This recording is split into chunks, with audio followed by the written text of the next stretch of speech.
Salt of the Earth Farm Stories is proudly brought to you by Grig Media. Step into the world of farmers from diverse backgrounds across Australia. Through intimate interviews, host Darren Grigg delves into farming practices, traditions, and the challenges farmers face in nurturing the land. Being healthy is something that we all want, no matter where on the social ladder we stand or in politics. We all need to be healthy. And if we don't care about our own health, we still do care about our children's health. Welcome back to our conversation with the very clever Louis De Jaeger, award-winning filmmaker, international keynote speaker, and author of the brand new book, SOS Save Our Soils. We pick up the conversation right where we left off in part A, this time talking about generations-old farmers coping with a rapidly changing world. Louis shares how Belgium is getting supermarkets on board with healthier food systems and educating the consumer. We talk about biodiversity, perennial agriculture, and gut-brain health. And I throw him a few unexpected off-the-wall questions just to keep him on his regenerative toes. I start on the topic of coping with change. Let's jump back in. We've got a lot of 6th and 7th generation farms here, and you can see they've had these methods for years and it's worked for them. You know, that part about changing, that can be a tough one. That's a very tough one, yeah. And that's actually something that you see a lot now with the younger generation farmers, the 20, 30 years olds. They're taking over the farms with their fathers, or like starting to take over the farms. And then you kind of see this generation clash, because these young farmers, most of them have done some sort of farming education as well, or have these new ideas. And also they've grown up with the dire predictions of climate change on global warming. They've also seen it with their own eyes. They've seen droughts. They've seen their parents and grandparents really struggle, and they're like, okay, if I'm gonna farm, I don't want to struggle like that. So I really want to do it differently. And for that, they want to do it differently. And then I often see like huge clashes between the fathers and sons over farming methods, and then often it's the mother who then tries to like find a compromise between the two. But what I always see is that farmers are convinced by examples, and one of the most beautiful examples in Australia is P.A. Humans, the guy that invented the Humans plow. Oh yes. Who had a piece of very dry, hilly terrain, and by working on the contours and having ponds across his terrain, he actually made his terrain super green again, and all the farms around it were like dying of thirst. And then the farmers were like, oh gosh, we've been laughing with that crazy guy for all these years, but now he's the guy having yields, and we're the guys that are like, dying. He was rehydrating the country. Exactly. And I talk about it a lot, but I often say that we should show and don't talk too much about it. It's good to talk about it, of course, but showing examples and just showing farmers that are doing it differently, that just works so much better. So I now have this address book of interesting farmers, and if there's like a farmer in, I don't know, in Belgium or in France or in the USA, and they say, oh yeah, but I can't do this, it's too difficult, and I was like, go to that farmers. He's 26 years old. He's been doing like no-till farming for the last 10 years, and like he only uses half of the pesticides he used to use, and like half of the diesel. Talk to him, and that's the thing. If you see it works, then you're gonna do it. And we can't change overnight, though, can we? It's a gradual change. No, and it's also dangerous to change overnight. It's a huge change, and for example, they try to change overnight in Sri Lanka. It's a famous example of transitioning to chemical-free gone wrong. They didn't really think it through, the transition, and they had a lot of problems because of it. They had yield shortages. They just like literally took the addict and like took away all his drugs, and then it like had all these side effects on it. So we really have to do this transition also together with farmers. Ideally, it would be a farmer-led movement, which, for example, in Europe, the European Alliance of Regenerative Agriculture is. That's a really beautiful example. But in USA, they also have farmer-led movements of going to more regenerative, and it needs to go on like many levels. It needs to go with supermarkets. For example, in the tiny country I live in, Belgium, we're uniting supermarkets right now with the House of Agroecology, and we're like sitting together with the 3 biggest supermarket chains to look together. Look, okay, how can we transition the food chain together? Even before we start competing with each other, let's make some pre-competitive agreements.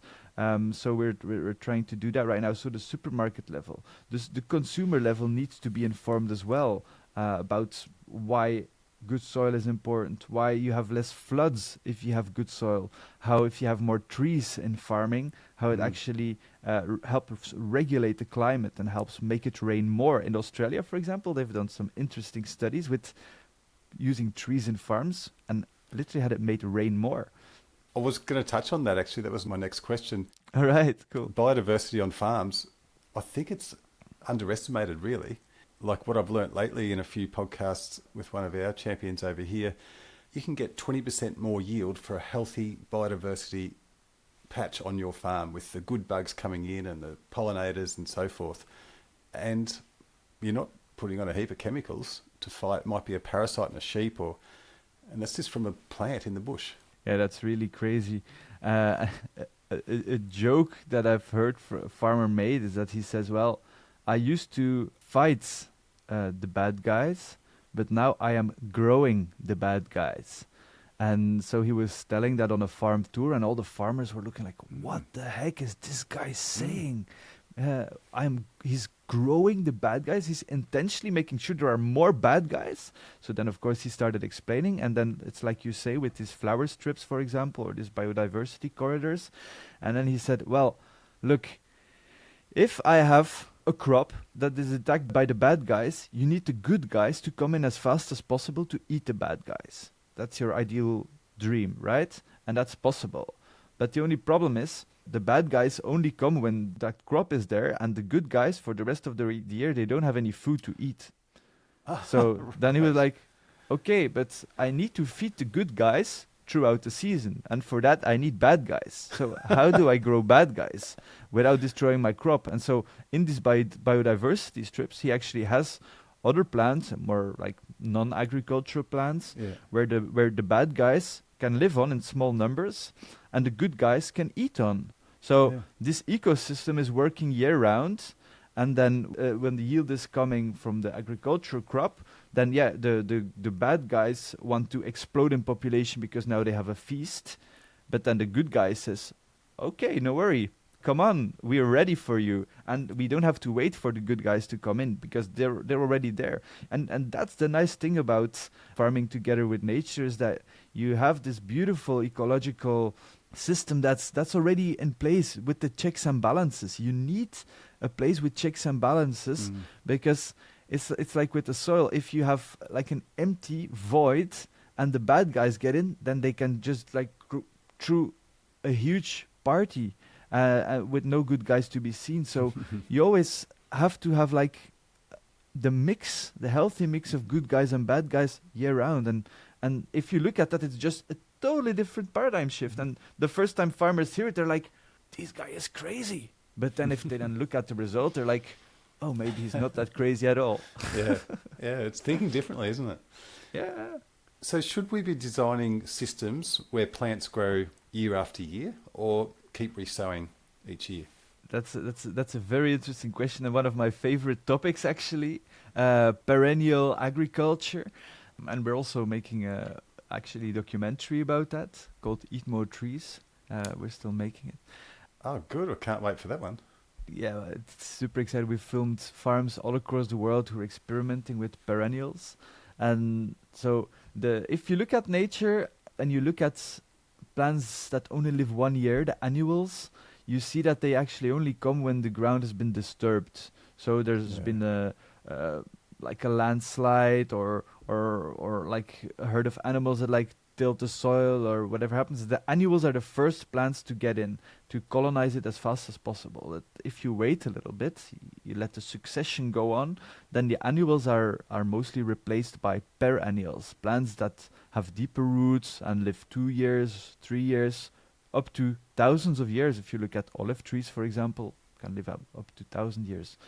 Then the question is, and actually that was one of the things when I was myself doing an intern on a farm as an early 20-year-old, I was harvesting leek, and it was freezing, and I was like wet and freezing at the same time, and the neighbor next door was sitting in his heated tractor, and I was like, I'm having such a hard time here. And when the leeks were harvested, I knew that the ground now was barren, and you had to like resow or replant stuff year after year. And I was like, I don't want to become that farmer. It's so much work, so hard work. And then I was reading in a book about a chestnut tree in Europe on a giant volcano that's supposedly a couple of 1,000 years old. And I was like, okay, but if you're a farmer and you sit under that chestnut tree for 4,000 years, every year these chestnuts will just fall on your lap and you don't have to do anything. That was my naive thinking at that time.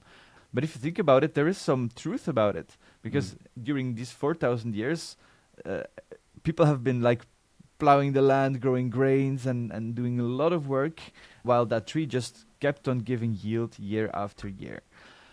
The thing is that if you look at growing your food from trees, it is possible to feed the world with it.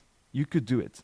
But it's also strategy-wise not the best decision, because let's say you get all your food from trees and there's a giant hurricane or whatever, then you have to wait for 10 to 15 years before a tree starts yielding again. So food security-wise, it's not ideal. And also yield-wise, it's also not ideal, because perennials at this time, they are working on them to have them get more yields, but at this time they yield less than annual plants. So for example, chestnut trees, they can give maybe 2 tons per hectare, but if you have grains, you can have more than 5 times as much per hectare than with the chestnuts. And that's why we actually came to the conclusion, seeing all these systems worldwide, that in an ideal world you have a combination of both. You have the annual plants and the perennial plants, but together. And the perennial plants, so the trees, are actually the marathon runners. They take it easy, they have deep roots, they're much more resilient for climate change, for storms coming in, for droughts, because they have deeper roots. They're possibly fixing carbon as well.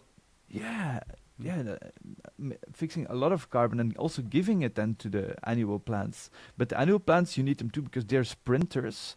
And they can get big in a very short time, but they deplete the soil, because, like I said, annual plants only live in disturbed soils. So to keep on growing annuals, you need to kind of keep on disturbing the soils and depleting it. It is possible, of course, to do it regeneratively, but the combination is just golden. In the south of France, they did a study where they had 1 hectare of grains and half a hectare of trees. And so you have 1.5 hectares. But what did they do? They took the trees from that half a hectare, put it on the 1 hectare, neatly spread in rows. So the big tractors with their big machines can just be normal. They don't have to do anything different. They just have rows of trees in between. And they had the same amount of harvest. So from 1.5 hectares, they made 1 hectare by just combining the different layers. And for me, that is real vertical farming. That's taking advantage of the photosynthesis in different levels, and the trees help against wind erosion. They stop the crops of drying out. The crops have the same yields. If you get closer to the tree, the yield is lower, but if you get farther from the tree, the yield is higher, because they're more protected. They're even protect against disease. For example, Phytophthora in the potatoes. These rows of trees actually stop the spores of the Phytophthora of entering the fields. So there are so many advantages of combining the two. And it takes a little bit of mental work, because we're just not used to it as farmers. But you can keep exactly the same equipment you have. You just add an extra layer to it, and it's an extra protection. It's not putting all your eggs in one basket, because Yeah. or you can use the tree for timber and sell it, or you can use it for nuts, for example, and sell those too.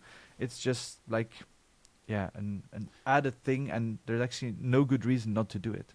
So diversity is key. Yeah, definitely. Also financially, yeah. What's the name of that documentary, and when are we likely to see that? Sounds interesting. So the documentary is called Eat More Trees, and I think it will be visible for the big public in 2026 somewhere. Awesome. Yeah. Let's look out for that one. Yeah. Well, in places like rural Australia, we've got droughts, we've got floods, isolation. It can all take its toll. What's your perspective on the mental health impact of conventional farming versus another way?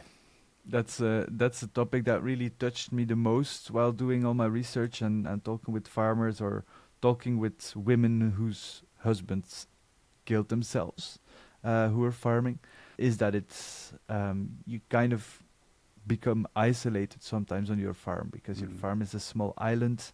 Definitely in Australia, it's super big, very far from each other. And we also see the trend of more and more people going to live in the cities. And a lot of people are actually applauding this and saying, yeah, we have to all live in the city. It's much more sustainable, blah, blah, blah.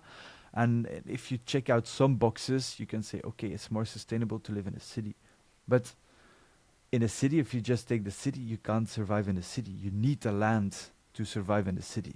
If you take New York City, for example, yeah, you need like a lot of land to support New York City. And for that, I truly believe that we need to reverse this trend. And it's okay. There's a huge percentage that probably still gonna live in cities, but we need to make the countryside more attractive. We need to build more local economies in rural settings. So it will also be attractive for young families to come and live there, and to start communities, to make sure there's a school again, so the children can go to school and really start over again. I see this beautiful example of friends I have in the south of Spain. They are farming 1,000 hectares, probably not super big for Australian terms, I guess, but they live in a community where there used to live thousands of people, and now they're only living like 10 people or something. Their farm, the 1,000 hectares, there was only one person working on that farm.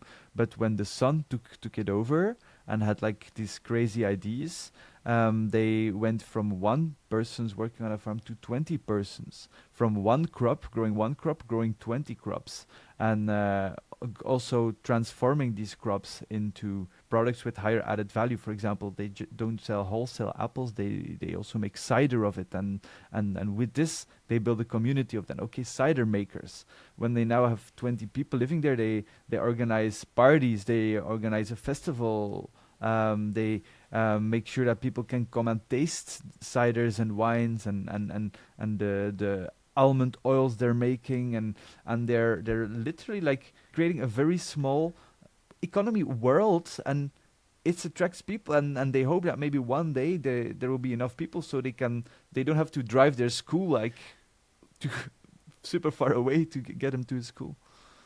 Exactly, and they're not transporting the food and materials all around the world. It's there local. Yeah, exactly. They're trying to find more local connections, and that is so powerful to see that to see it just happening very small, and it's not going fast. Look, I've been following them for a couple of years, and it's with a lot of struggles, but little by little this community is getting bigger and bigger, and people from all across the world now are looking at that and saying, okay, wow, cool. And it spreads seeds, because if you see somebody else doing something, they're like, well, if they can do it, I can do it too. And that gives hope. And that also helps against this feeling of social isolation, because if you have a community of people around you, you feel better. You also have this social net, like with two persons in a room, trapped on an island. It's difficult to get out of like conflicts, but if you're with three persons, it's gives an extra buffer. If you then with even more people, and it creates a kind of dynamic, and it's more stable. It's actually the same with biodiversity. Yeah. If we're all on the same page, it works. Yeah, we need to do below ground, above ground, and not only with animals but also with people, creating like this soil economy, creating the biodiversity economy with enough biodiversity corridors, and then we need to create the human economy, both together. It's very analogous to each other. Yeah. Louis, our listeners are from outback stations here in Australia. They're from people overseas. They're from people on small blocks in the city. What's your main message to them? Everything has been started with a vision, with a dream. Like, there was one time a crazy guy thinking, how nice would it be to be able to telephone with each other, to talk with each other without being in the same room. That guy was thrown in a mental asylum for a while because they thought that he was crazy, but he went on and invented the telephone anyway. So because this guy had a crazy idea, we now have telephones, and of course, never beyond that. But it's happened with everything, and from funny inventions like the submarine. There's like a guy that says, well, okay, how cool would it be that we could have a boat that goes underwater? Let's build an underwater boat. People who are like simple bike repairmen, they say, oh my God, how cool would it be to fly? Imagine what their mothers or wives must have thought when they had that dream. They were like, these guys are freaking crazy. But they did it, the brothers Wright. They built the first airplane and they flew. And that's the reason why we can now, that I can visit Australia one day. And that's just fantastic. And if you look at it, everything really started with a crazy dream, a crazy idea. And the more people laugh about it, the more you can be sure that you're up to something interesting, and that you have to pursue that vision, that dream. The thing is, how is the future made? First you dream it, then you write it down on paper. You like make one page and write down the dream. So it becomes more concrete, and once it's on paper, you see, well, that makes sense, that doesn't make sense. And if you like create something that kind of makes sense, then you go and talk with a lot of other people. And the thing is, it's magnetic. I've done it a lot of times with some very crazy ideas, and a lot of them actually succeeded. Some of them didn't succeed. That's also part of it. But it's magnetic. People are like, oh my God, wow, you want to start this? How can I help, or can I join you in some way? Like the brothers Wright, they also attracted some people to do it, and that's the same with a lot of crazy people who changed the world. And then when you were with a couple of people, then you're like, okay, let's build this dream. And that's so with building a community on a farm. That's so with creating a new product. That's so with creating new legislature, creating new laws. All new laws have been created by people challenging the status quo. So my big message is that you have to challenge the status quo and dare to dream big, because change will never happen, because if you don't help to make it happen. When I was young, I used to think, well, politicians, they will change the world and will make everything better. Until I talked with some politicians and they said, look, Louis, to be honest, we don't take initiatives. We just look at what's happening in the world and what initiatives are out there of regular people. And if we think something is worthwhile, we will support that initiative. And that really changed my mentality. So it's up to us. We are the leaders as citizens. Citizens are the leaders and politicians are the followers. So if we are loud enough and come up with nice plans and come up with nice coalitions, we are the bosses. The politicians, they work for us. Literally, we pay them to create a better country for ourselves. So come up with ideas, with dreams, with visions on any level, and write it down and find the right people and work for it, because it is possible. Well, mate, I think you're helping a lot of people with their dreams. And with this new book, I want to hear about that. Save Our Soils. I've just looked at a little bit of the content, but it sounds fascinating. That has just been released. So how do people get their hands on that? And what inspired you to take on this big task? I was challenged by somebody, and somebody that knew that one of my dreams is to make sure that we live in a world where it's enough food for everybody, with healthy food. And they said, well, Louis, you've been talking to so many people. You have to share that message with the world. You need to write a book. And I was like, all right. Good idea, actually.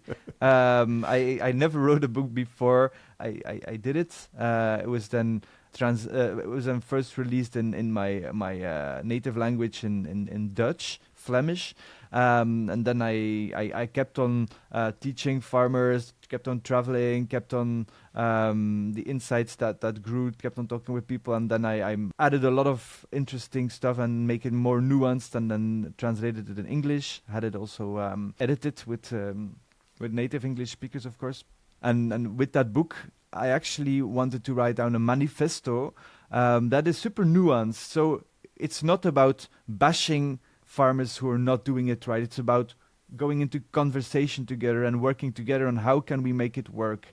And it's also about understanding why eating healthy food really matters. Because I always go back to standing in the supermarket between organic tomatoes and non-organic tomatoes, or potatoes, or whatever kind of crop you're holding, kind of produce. And I was always looking to say, but what one thing ends all the discussions? And for me, what I found out, that is human health. Yeah.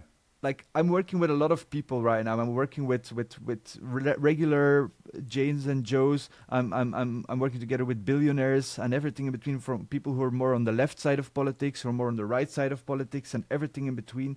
And we have all one thing in common. It's when we raise our glass, we say Prosit, or Santé in French, or Gesundheit in German, or have a good health. We wish each other a happy and a healthy new year, a happy birthday. Being healthy is something that we all want, no matter where on the social ladder we stand or in politics. We all need to be healthy. And if we don't care about our own health, we still do care about our children's health. That's the one thing. If you put health inside of every discussion, then you don't talk about, we need to feed the world. And like, okay, so you want to be poisoned in order to feed the world? You're so good. No. We want to first be healthy. It's like sitting in an airplane. They always say, put on your own safety mask first before you can help others. Because if you don't put it on first, then you might pass out and you might not be able to save your family. And that's the thing with the book SOS, Save Our Soils. And by the way, to answer your question, you can just find it on Amazon or on my website, louisdj.com. And that's really what struck me, and maybe build further on what I told with the plants giving pancakes to the soil life protecting the roots. The same is happening in the human body, and for me, that was the aha moment. When I heard that, I was like, okay, now I got it. Now I know how to talk in every discussion. And that's also, to be honest, a reason why I wrote this book, The Manifesto, is really to give people all the knowledge they need to get on the street or to start a group or to start transitioning, to really know why they're doing it. And if you look at the human gut and at the plant root, there is an interesting correlation. I want you to imagine that a plant root is like a giant grocery bag where you put your hand inside the grocery bag, you take the bottom and you put it inside out. Can you see it? What do you become? What is it? A plant root inside out. Health. It is the human gut health, exactly. So the human gut is actually a plant root inside out. Exact the same thing happens in the human gut. So you have like the big root, your gut, and then the little small roots, which are called villi or microvilli with a difficult word. And every so many inches, you have an entire community of microorganisms that take broccoli and take the iron out of broccoli, that take the B12 out of rice, for example. And it's just we as monkeys that have been putting things in our mouth for the last millions of years. And these leaves or whatever we put in our mouth, they're full of microorganisms. And they just said to you, hey, Darren, can I stay in your gut in exchange of getting more nutrients out of the plant? And then you said, yeah, of course. And then generations by generation, we just created an entire community. And shocking as it might be, we are no humans.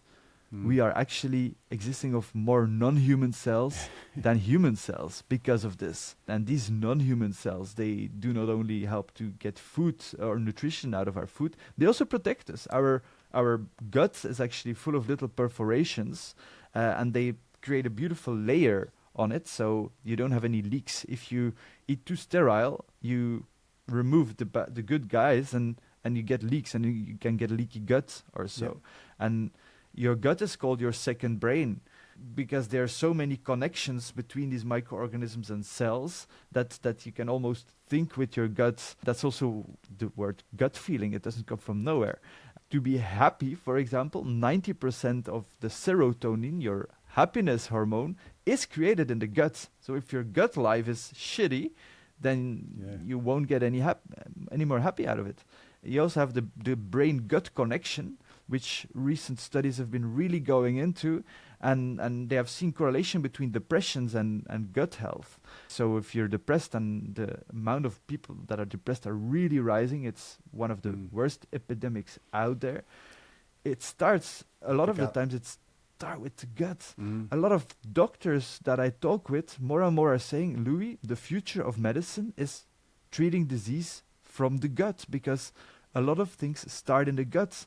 And then if you then look at farming, everything we spray on the soil, we ingest, because pesticide residues are real. They've done a study, and like every child has pesticides in their blood. Then the fungi that are killed in the soil, that's the same kind of fungi that's in our bodies. Yeah. And then these fungi are killed too. But these fungi keep us healthy, and it makes us sick then to eat pesticide residues. And so we have all these pollutants coming from our food, but also, of course, from like inhaling smokes or other pollutants. And all these things are like little by little destroying the ecosystem inside our bodies, destroying the ecosystems on our fields, and those two are literally the same.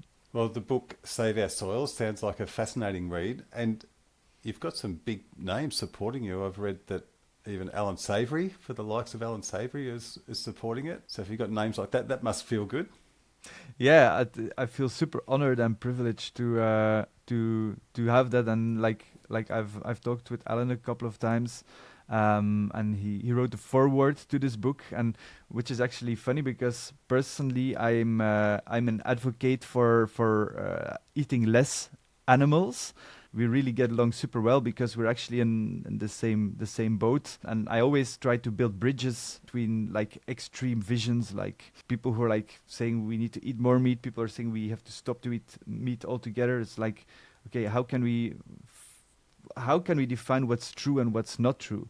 And so to answer your question, super happy with the foreword of Alan Savory. Also a lot of other big names. Super humbling. Absolutely. Really exciting. And who do you hope it reaches? Are you wanting to reach anyone, or is it just farmers, or is it our city folk? So I actually try to write it in as simple terms as possible. So it's not a scientific book. There are a lot of scientific books. With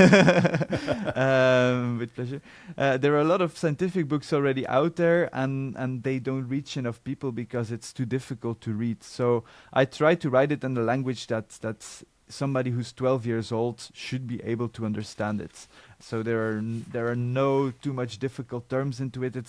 It's also a very personal story I wrote down, so that people can probably relate. My story really started when I was 18 years old, and like struggling with what's my function here in this world, and how should I look at things, and still being very naive too, of course.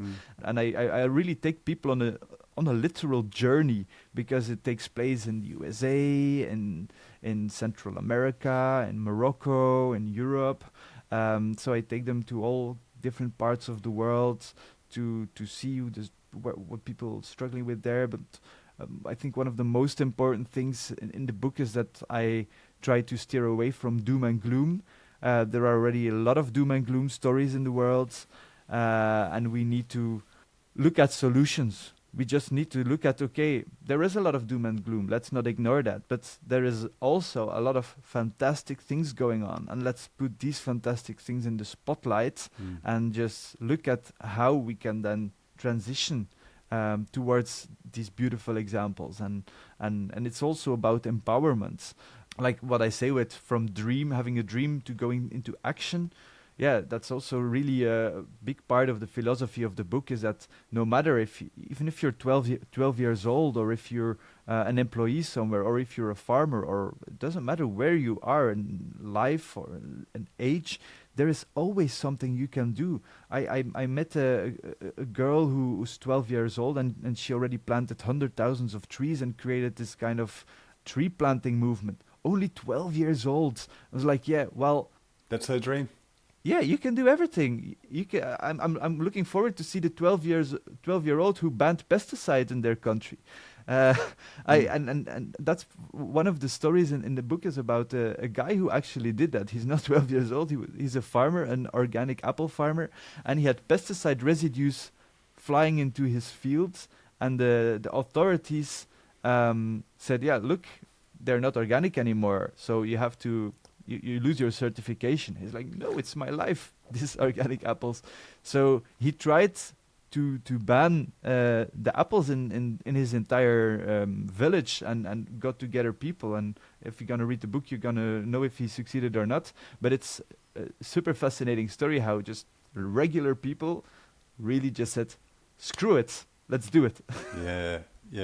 You have a great way of explaining such detailed topics, mate. So I'm sure everyone's going to enjoy reading your book, Save Our Soils. Now, Louis, we're up to the fun part, mate. These are the off-the-wall questions. And I know this is going to put you on the spot. These can just be really short answers because you haven't pre-read these questions. So, mate, I want to first ask, what do people misunderstand about you most? About me personally most? I try to explain difficult things very simply, and sometimes that confuses people, because if you explain things very simply and talk about plants giving pancakes to microorganisms, if you're in a room full of scientists, they're like, what the heck is this guy talking about? It suits me, mate. That can be funny. If you could give your 18-year-old self some advice, what would you say? Enjoy the ride. Yeah, I like it. Now, here's a good one, mate. If earthworms had more power, what do you think their first demand would be? Yes, stop tilling the soil, because they're doing it anyway for free. They're like building highways, they're building tunnels so plants can build their roots faster, and earthworms are farming actually microorganisms living in their tunnels. They then take leaves and pull it in their tunnels. It gets digested by these microorganisms, and then they can eat this digested food of like the intestines they built themselves. It's super fascinating. They have even 5 hearts. They're like the most heartfelt. Serious? Yes, they have the most heartfelt animals on this planet. So, stop tilling the soil, because they're doing it anyway. Well said. All right, mate. You're a potato, and you've just been pulled out of rich organic soil. What's your last thought? I'm gonna miss the smell. Okay. I was going to ask you, what does healthy soil smell like? Yeah, well, there is definitely a smell to it. And like, we're designing landscapes all across the world, and the first thing we do is always dig a hole and smell the soil, because you can really smell if there are fungi, if it's like anaerobic. It smells a bit like hot springs or rotten eggs. There's something wrong. So, and I even know wine growers that eat the soil to taste it. Do they? I don't go that far, but it's super important to smell the soil. So you're given a billboard that will be seen by every farmer in the world, but it can only be a meme, a short one. What's on it? Oh my God. I would kind of create a cartoon that's a bit cynical maybe, on how farmers are like always trying to get for the maximum yields, but it's costing them like so much money. So I would like make a cartoon of, at one hand, like the farmer who's like bragging, "Oh my God, I have so many tons," and then in smaller, but I do have so much profits. And then the other side, the farmer would say, "Oh yeah, oh, I only have so much tons, but the nutritional yield is like so much higher, and like look at the fancy car I'm driving because I have much more profits." So that would be the cartoon I would put on, and that a lot of farmers, if they would see, they were like, "Ah, fuck it, that guy is driving a Porsche car," and I'm, you know, Yeah, and there'll be jealousy. Exactly. Mate, what time of the day do you get your best work done? Definitely early in the morning or like late at night. If you could have a coffee or a cold beer with anyone in the world, they could be dead or alive, who would you choose? I actually really like the entrepreneurship of Richard Branson. He's super good at starting dozens of businesses, and most of them for all with a lot of fun doing it. And I would ask him on, let's say we want to make that, because it's my life mission to make farming regenerative, organic, and make sure we live in this beautiful world without pollutants. And I would say, okay, well, if you would apply your knowledge and put all your time and energy into that, how would you do that? I think he would have a very interesting answer to that. Interesting. And the final one, if you could live anywhere in the world, where would it be? Well, for the last more than a decade, that has been really also one of my life quests on finding the most ideal place to live. We lived in several places in the south of France. We traveled through Morocco, the United States, all the Central American countries, always to look the best places to live. And we ended up actually where I came from, in frigging Belgium. Small, cold, it's not super warm country. And we live in a small village now at the seaside, and I can just have a jog, a run, an evening run at on the beach every night that I'm home. I can take my bicycle and go to the cinema. There is a library where I can get some comic books to relax a little bit, and I'm actually living the life here, living in this small village. I'm also just take a train to Brussels, where my office is, and there I'm connected to the big city, and it's like one of the highest numbers of nationalities living in Brussels, so it's like seeing the entire world pass by. So I'm actually, I had to go like to all the corners of the world to realize that Belgium, of all places, is really not a bad country. Good on you, mate. And if we want to learn more about you, what's your website? It's just Louis DJ, not from DJing, but from my last name, louisdj.com. Or via LinkedIn. I'm pretty active via other social media channels, also via YouTube. There are a lot of videos you can find. Well, mate, you're a fascinating man, very clever, and you are leading an incredible movement to make this world a better and healthier place. And I thank you for that, mate, and thanks so much for your time today. No, with pleasure.